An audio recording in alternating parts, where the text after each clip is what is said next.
Estamos en directo en todo el país, nos comunicamos con el número telefónico 999-1314 y también verá usted allí en su pantalla la dirección del correo electrónico con el cual usted se puede comunicar mediante la utilización de la red de internet y hacer conocer sus preguntas, sus opiniones.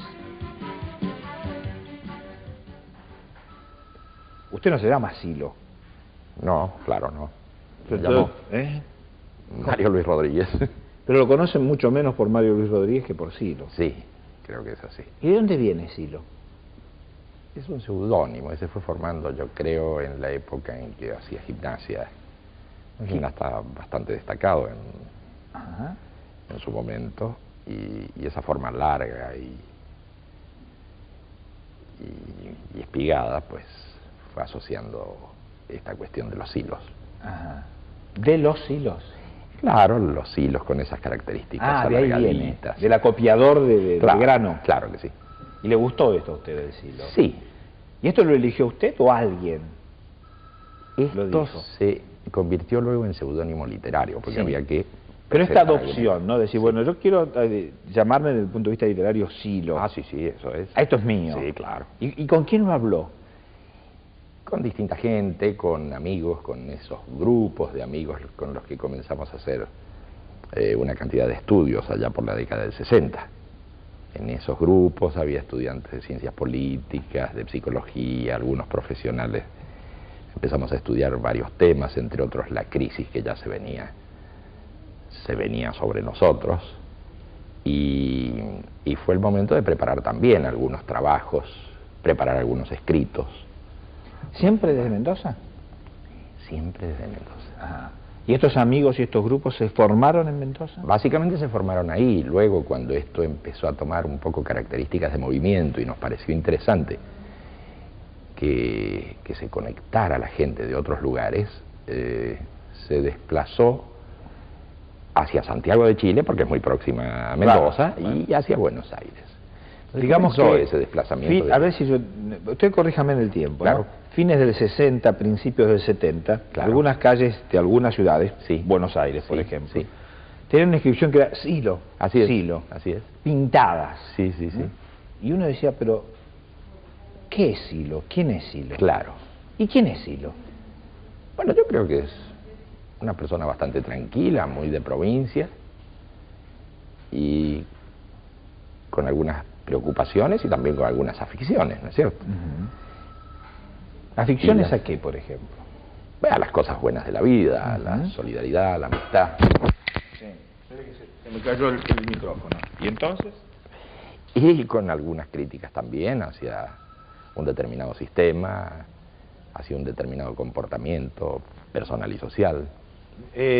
Digamos que alguna vez, usted vaya corrigiéndome. Claro que sí. Que se decía, es un santón. Un santón, bueno, que está allá en la montaña de Mendoza, claro, que va a meditar. Bueno, pero eso corresponde a la época en que comenzamos a hacer especies de actos públicos. Sí. Y bueno, estaba Onganía. Bueno, recuerdo que alguna vez, a veces, corríjame, sí. A ver, lo llevaron ahí preso desde el 11. Eso fue más adelante. Ah, ¿ya antes lo habían llevado preso? Sí, unas 17 veces entré preso en distintos...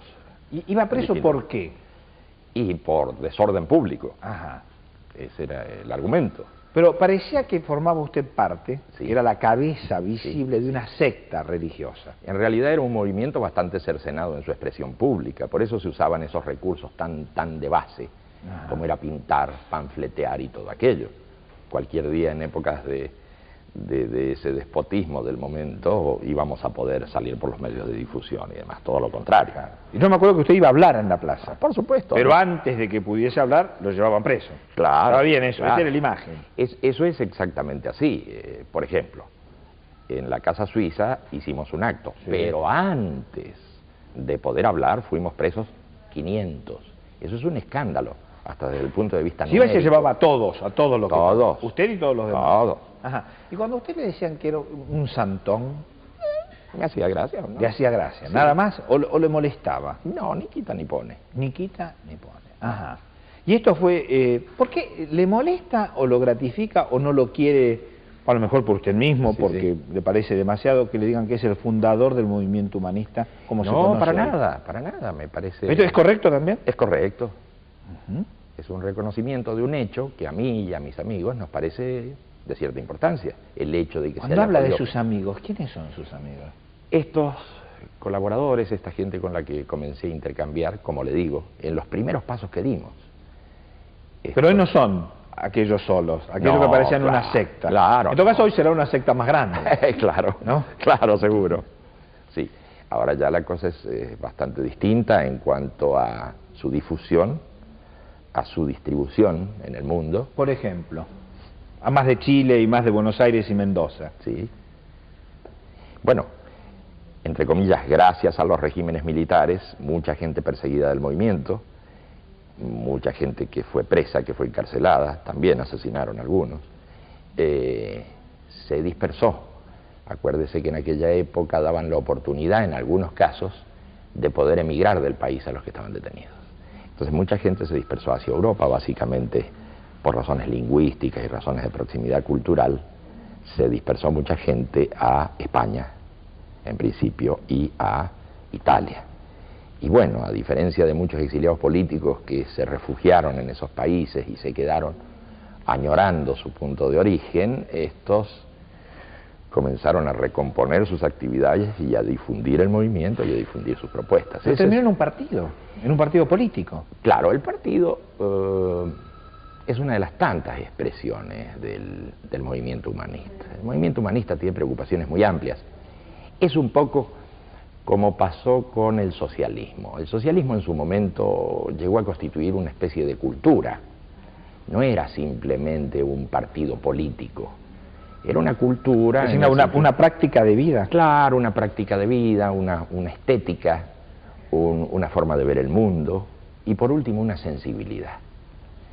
De modo que cuando el movimiento decide incentivar este asunto de la participación política, ya en forma de partido, lo considera como una expresión más. Le decía porque desde los colores hasta la tipografía, hasta los logos del Partido Humanista en la Argentina, uno lo podía ver, por ejemplo, en alguna pintada en Roma, sí, claro, o en alguna pintada en Madrid. Sí, claro, así ¿no? es, así es, así es. Así que tomó también ese rumbo, el rumbo político. Y no fue muy exitoso políticamente hablando, siempre ha tenido pequeños porcentajes, pero es una tarea que tiene su mérito y que es muy... Pero usted nunca quiere ser candidato ahí, ¿no? No, para nada. No. Yo creo que este es un tema de capacidad para cumplir con determinadas funciones. Zapatero a tus zapatos es lo mejor. Hay gente que lo hace bien y gente que lo hace mal. Más allá de Apeles, ¿y cuáles son sus zapatos entonces? Yo creo que esto que, bueno, medianamente realizo, algunos escritos. No, muchos, algunos. Bueno, ¿Cuánto sí. Escribió?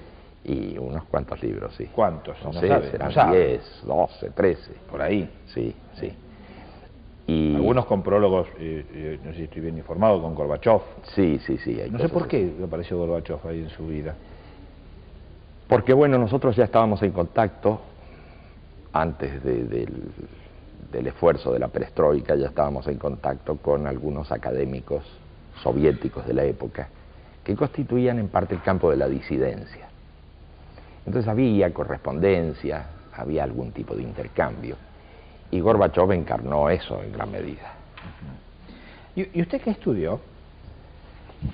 Muy poquito, algo de ciencias políticas. No, parece que poquito no. Esto yo digo sinceramente, cuando uno averigua sobre Desde el usted... punto de vista formal, digo. Ah, ¿no? claro, de ir a la clase y sacarse una nota. Sí, Esto me claro, refiero, claro. usted, dar el presente. Sí, claro, claro.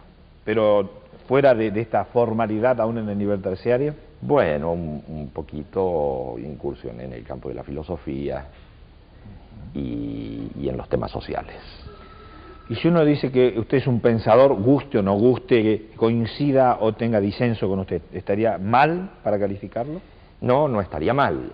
El tema es ver si uno tiene estatura suficiente de pensador. Pero ¿Usted cree que no? yo creo que los hechos dirán. ¿Y a usted qué se dice? Si usted tuviera que definirse, porque a usted le gusta... Sí. Usted encontró una fórmula muy fácil para definirse. Sí, sí. Yo soy escritor, y es cierto, mostrar el libro es eso. Sí, claro. Pero bueno, pero también hay que ver qué escribe uno. Sí, yo escribo básicamente sobre temas de sociales, pero también escribo cuentos, también he escrito alguna exégesis sobre temas de mitología, también he escrito cuentos cortos, muy cortitos, muy breves, alguna novelita.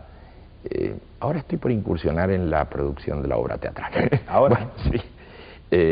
Y también algunas cuestiones sociales, ¿no? Como esas cartas a mis amigos. Así que es un poco amplia. Está bien. Si usted me permite, hacemos una pausa. Sí, claro. Y ya volvemos, señor director. Sí.